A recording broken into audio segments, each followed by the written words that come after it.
Welcome to the Unlock the Genius Within show. I'm your host, Jordan DeBarno, former salesman turned alchemist and creative. And on this show, myself and my guests will be breaking down the lessons, experiences, and secrets that we gained through bringing our creative genius to life. Thanks for joining me today, and let's get into the episode.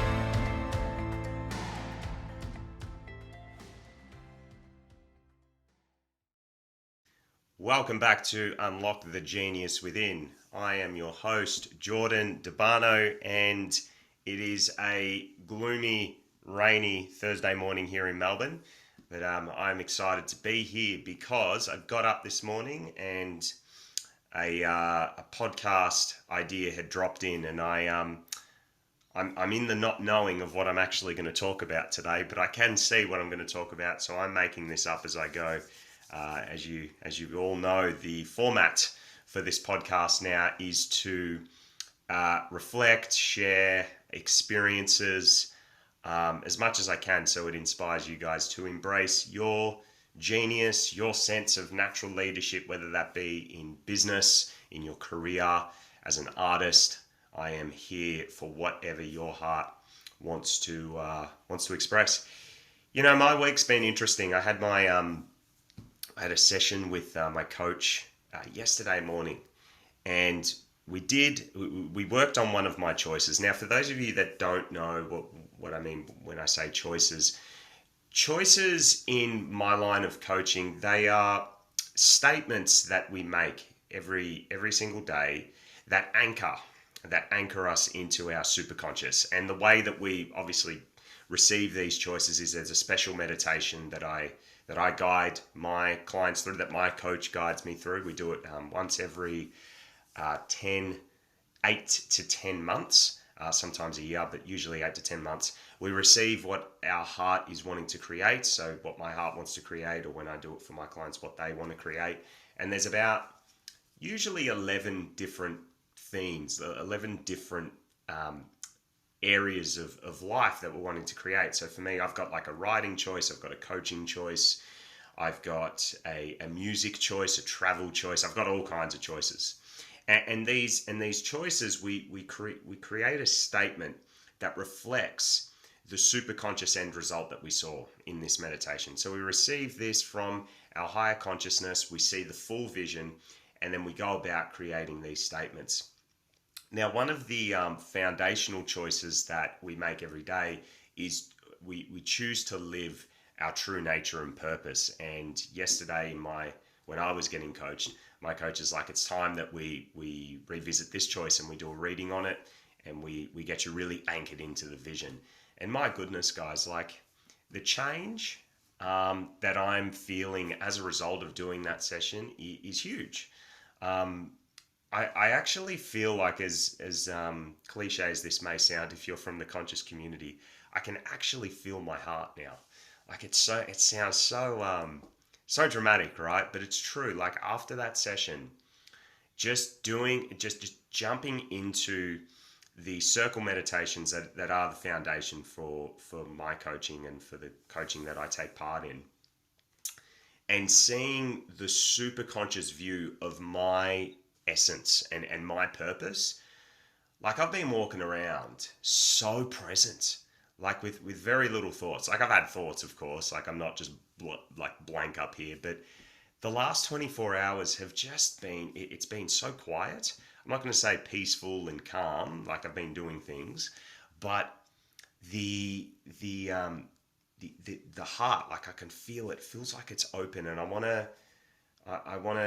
to just share that, because I think for a lot of my my journey, I've put a lot of emphasis on the doing of things, and how I'm feeling now, just with this open place, I feel like I am a lot more present with myself as I'm creating. So, for example, on this podcast, I'm actually experiencing myself speaking. I'm here with you guys. If I was to do a client session like later this afternoon, today, Thursdays, I don't do client sessions. I usually do them at the start of the week. But let's say I had one tomorrow, I can feel that I would be a lot more present in the creation in the session for my client. This afternoon, I'm going to be playing music. Yesterday, when I was playing music, I can give you that example. As I was strumming the guitar and I was playing the piano, like I could actually see myself playing. I know it sounds so like, I don't know if you guys are getting it, but there was something about opening up my heart and being present with it that made me go, holy shit, this is me. This is who I am. I'm present. I'm with myself. And you hear a lot of teachers, over the years, I've heard teachers say like presence is such a powerful thing. And I've always thought, what does that mean though? Like, I feel like I am present. I meditate. I do all these things to ensure that I'm more aware and there with people. But what I've come to understand it as now, after doing all this work with my clients and being coached in this particular way, I believe true presence is when we're able to receive our superconscious in such a profound way that it impacts our body, where we can actually feel a part of ourselves that we may be forgotten about. Like, something I got from the session yesterday from my coach was like, holy shit, like I'm a funny dude. I'm very playful, but I'm so grounded. I'm actually very calm, where I thought, like, in my genius, I've often thought that I'm loud and boisterous and very like rah. But in fact, what I got from yesterday was like, no, I'm actually very grounded. Like, I can be quite funny when I want to, but it's grounded. It's coming from the heart. And something that we do in these sessions is we do a vision reading, we get a current reality reading, and then we always get a bridge. And the bridge that came out of the session yesterday was for me to actually speak and feel my heart as I talk, you know. And I mean, I've only done this for the last 24 hours, so I'll have more of an update for you next week on how this has been going. But oh my goodness, just the interactions, even just with my family over the last 24 hours, I've been around them quite a bit recently, has been totally different. Totally different. Like, I'm not as triggered, much more present, much more willing to listen instead of just talk about my stuff. And that's because I'm actually remembering what it's like, what I'm like when I'm in my genius, when I'm in my essence. But it's not just a vision, it's something that I'm feeling in the body now. Something that I've learnt, and you might have seen the reels, is don't limit your creations to your nervous system. So I want to add something to that, because what I have been teaching a lot of my clients is, don't take the emotion, like past emotion, and try and interject it into your creation. Like, don't rely on feeling good in business to get results, right? Because that's a surefire way to just not be consistent. Because when you have your off days and you're feeling sluggish, and which inevitably we're all going to feel that way at some point, you won't show up, you won't create, and you could lose momentum. Or when you're writing, don't wait to feel good about your idea, because that's where you really lose the magic. Like, the idea is so volatile, you actually got to bring that sucker down and make it fixed. And usually that process doesn't feel great. Same with music. Like, when I'm starting off playing the guitar, or when I'm writing a new song on the keyboard, quite often at the start, I am so disoriented. I've got no idea what's going on and I want to quit. But once that sucker comes down from being volatile and very like, I don't know what this is, and it lands, it's got this, I'm like, oh, this is the feeling. This is what it's really about. So what am I saying here? It's volatile.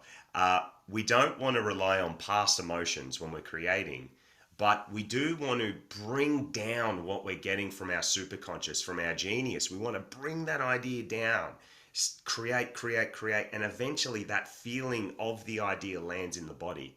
So for me, this is what I'm trying to say. So for me, when I saw my genius essence, my heart in the session yesterday, at first it was super weird. I'm like,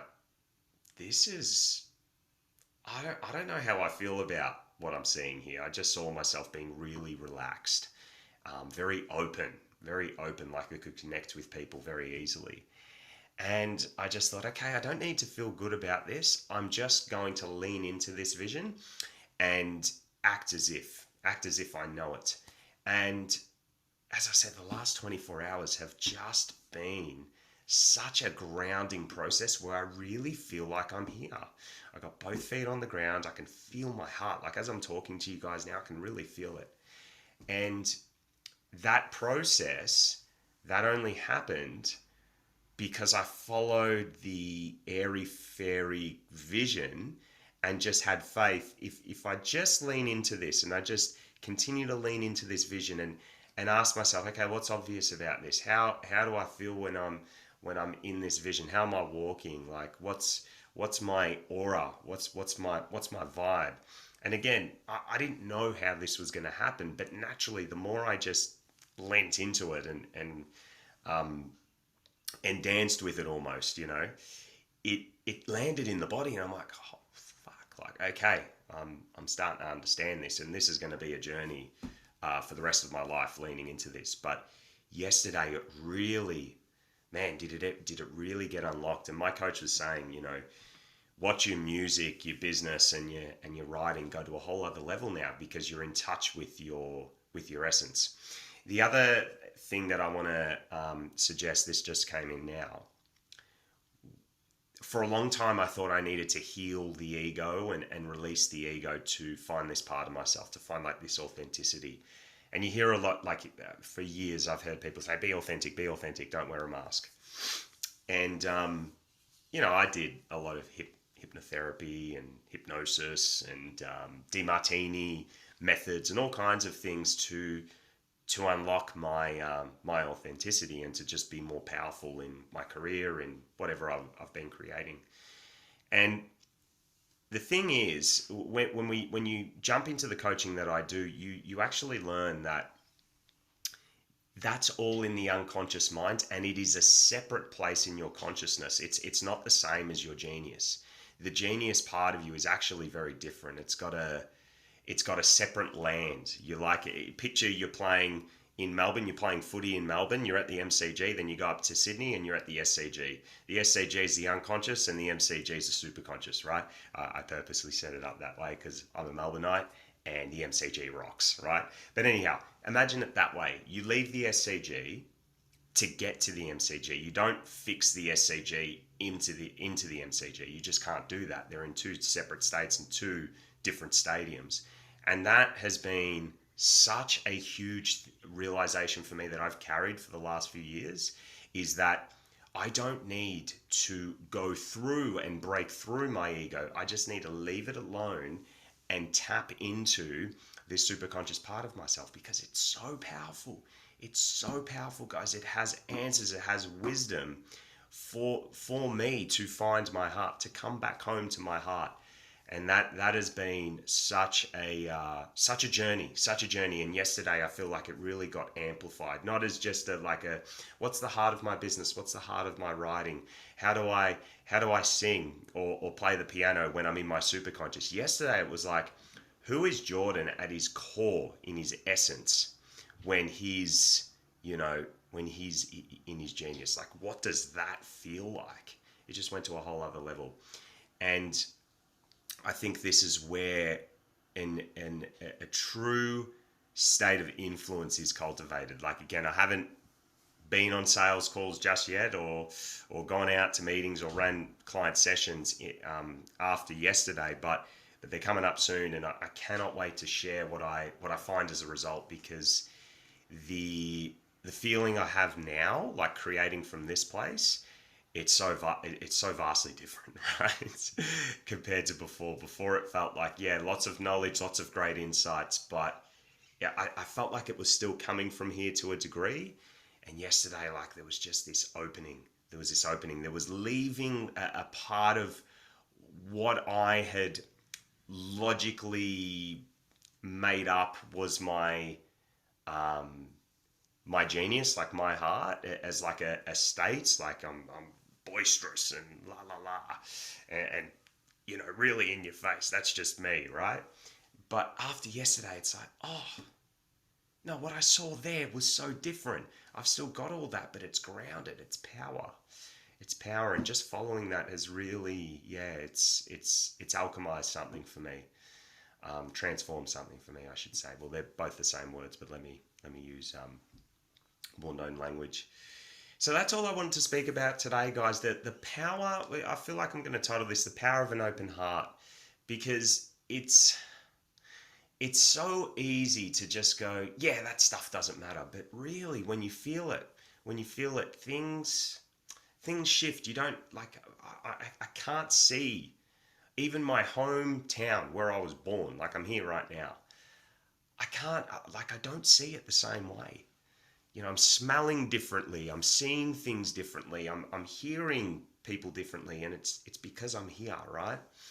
Um, Power of an open heart. It's a game changer, and I want to keep you guys updated as to what else lands as a result of really dropping in and speaking from this place, because our genius knows. Our genius knows who we came to this world as. Who we were before the world got to us. That's one of the my favorite sayings to share in workshops. We knew we had a very, very clear understanding of that state, that being, that essence, and the world got to us and said, well, that's not viable. Like for me, being like really musical and someone that loves to entertain and laugh and just be soft like I am now, like in my heart, just very like here instead of like rah at ya. I'm like, man, you can't do that. That's not viable. That's not viable in the world. That's not a real man. And I've had to really journey that. I've had to really journey that the last few years, and it's only been I'd say in the last 6 months that I've started to go, well, that's not necessarily the truth here. There are all human beings are fascinating and powerful in their hearts when they're just themselves. And I've really opened myself up to that assumption. And yesterday, through that session, it was like, oh, I can feel it now. The assumption's there holding me. I'm just assuming, yeah, my version of being a man is enough. And yesterday it was like it just landed. It just landed. It's like, oh, this is Jordan in his heart. Right. Okay, I understand this. All right, I'm going to end it there, guys. I hope you enjoyed this episode and took something away from it. If you did, leave a review, subscribe, share with your friends. And if you are feeling called to step into your state of authenticity, your natural style of leadership, who you are in your business when you're in your heart, then book yourself in for a call with me, because this is what I help people do. The exact structure that you heard today, we tap into who you are in your genius, who you are in your heart. Before the world told you, do this, be this way, because that's what works. We unravel that by jumping into a very, very special process where you get to tap into your authenticity, your genius, and then we show you where you are now. We show you what the ego's trying to get you to be, and through having those two places in your consciousness, the transformation naturally occurs. Like you will not be able to show up the same way in the world once you really dive into this this genius work, this heart work, where you're literally coming back to who you were before you learnt the way of the world. Yeah. So if you are interested in that, book yourself into a call, because that is what my coaching is centered around, and I'd love to hear from you. Apart from that, guys, thanks for tuning in, and we will see you next time.